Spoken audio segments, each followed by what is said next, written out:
Hello and welcome. So happy to be here with you so that we can work on your faith in worthiness.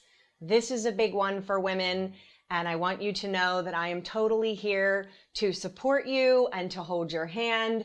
And I want you to really be conscious of not allowing fear in, or these beliefs of lack, or these beliefs of I'm not good enough. They're going to come up, but it is a matter of how much energy and attention you actually give to them versus just allowing yourself to notice them from a place of non-judgment and having self-compassion and self-empathy and literally letting them go and releasing them. Worthiness is a deep-rooted wound. It is not your natural state.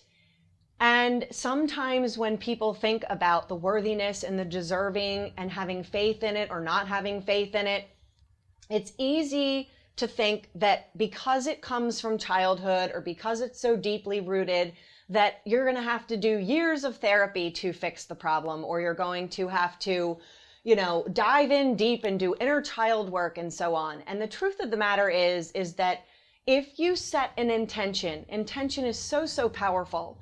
And if you set an intention that getting back to your natural state of knowing your divine worthiness can be easy and even fun, that is a possibility for you, but you have to be willing to set the intention first. So I invite you to do that in all of your work. When you're going into something and you think, oh, this is going to be so hard, then you're already setting a tone. You're setting an intention for the outcome. If you go into something and you're like, oh my gosh, this is going to be so fun. This is going to be energetically freeing. And I am so incredibly excited to reconnect with this part of myself that there might be a disconnect, or you might be out of integrity with yourself, or you might be having that inner voice chastising yourself and literally reinforcing the belief that you aren't worthy, or the belief that you don't deserve all good in the universe, that every desire that you have in your heart is unique to you, and that through universal law, saying that in every desire is the inherent fulfillment of that desire, that you're not special. You're not unique, that the universe is going to come along and fulfill the law of the universe for everyone else but you.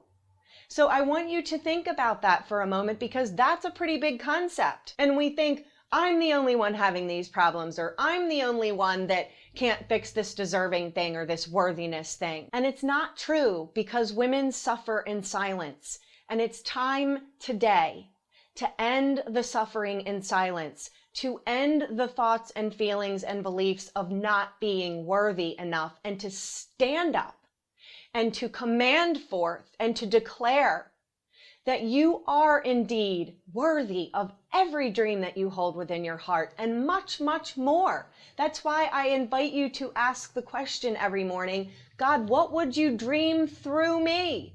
God can dream so much bigger than we can with our own 5 physical senses.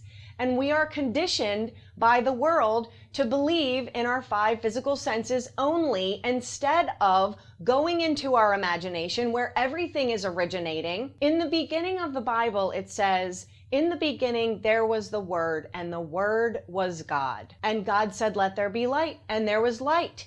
Every prayer is a thought. Every thought is a prayer. Every prayer is a word. Every word is a prayer. And with your thoughts and your words as prayers, you are creating. The big charge here for women on the topic of worthiness is directly related to receiving. Now, the interesting thing, and I will point out that you came into this world believing 100% in your worthiness. When you came into this world, you did not stop at screaming and crying to get food, to get changed, to get loved, to get played with. You believed in your worthiness so much that you would make a noise to have someone react and respond to what it is that you were needing or desiring. And that is still true today. It's just that you may have separated from it. So the quick check-in that I do with people on this is, how well do you do at receiving compliments?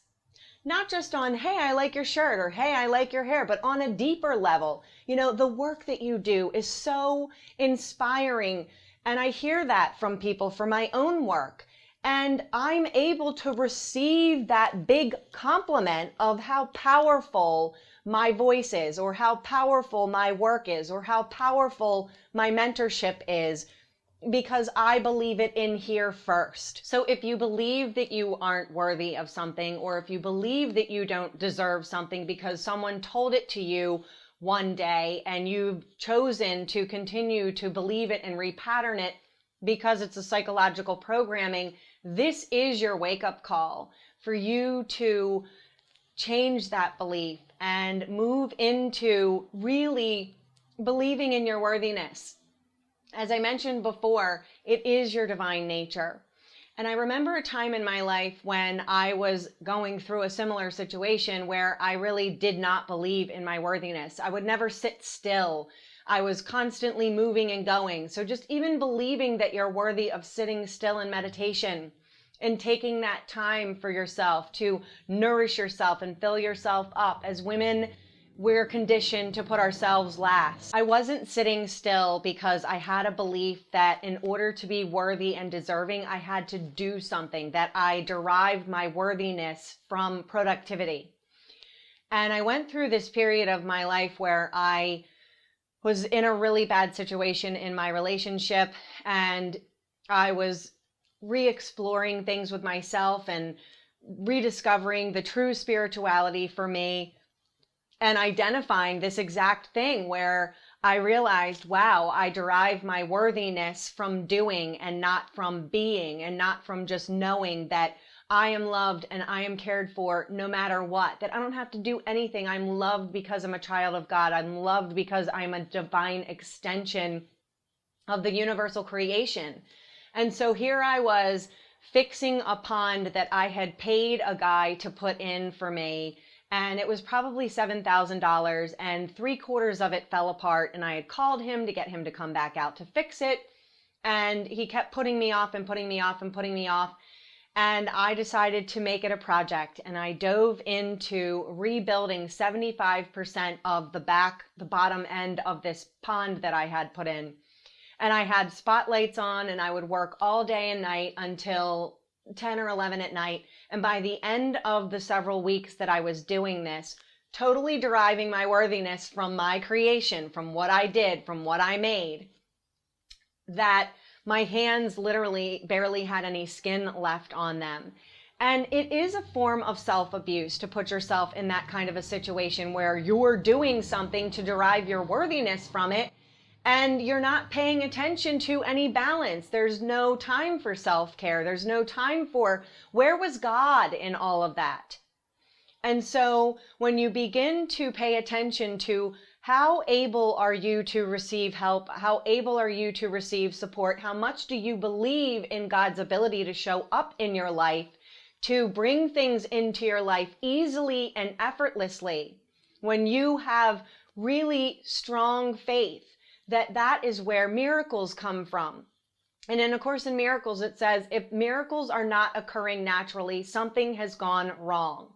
And in this situation where I was rebuilding the pond, there were no miracles showing up at that time in my life, and something was wrong. What was wrong was that I was deriving my worthiness from doing instead of sitting and connecting with my God at the time, with whatever that definition is for you, the universal creation, whatever it is, that you would sit there, that faith is a direct connection between you and God, and you have to initiate it and also be willing to cultivate that relationship with the divine so that you are seeing where the divine is in everything that you're doing or everything you're observing, and recognizing that it is in you as well. And because it is in you as well, you naturally are worthy. When you step into knowing how you are so worthy already, just because you are a unique and divine creation of the divine, then your whole life will open up and massive amounts of abundance will come in every form. And that is what you are truly meant for in this lifetime.